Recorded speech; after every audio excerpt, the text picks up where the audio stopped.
Reading ইংলিছে language 1 প্ৰথম অংশ তিনিচুকীয়া জিলাখন অসমৰ পূব মূৰত অৱস্থিত। ইয়াত শদিয়া, মাৰ্ঘেৰিটা আৰু তিনিচুকীয়া নামেৰে তিনিটা মহকুমা আছে। জিলাখনত প্ৰচুৰ পৰিমাণে চাহ, খাৰুৱা তেল আৰু কয়লা উৎপাদন হয়। দ্বিতীয় অংশ হৈছে গৰৈমাৰী বিলৰ কাষত নতুনকৈ এখন খেলপথাৰ নিৰ্মাণ কৰা হৈছে। তাত বিভিন্ন ধৰণৰ খেল-ধেমালি কৰাৰ সুবিধা আছে। ৰাতুল আৰু নয়নে প্ৰতিদিনে আবেলি ফুটবল খেলিবলৈ তালৈ যায়। আৰু তৃতীয় অংশ হৈছে আমি প্ৰকৃতি সুৰক্ষাৰ বাবে সচেতন হ'ব লাগে।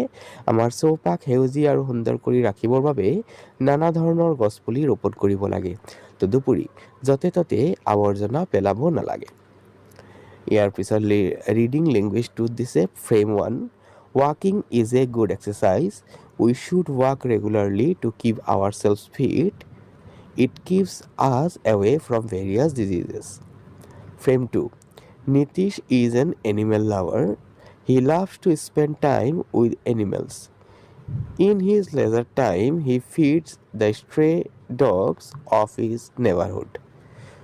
আৰু frame 3 হৈছে Rakesh and Ramesh are interested in playing tennis.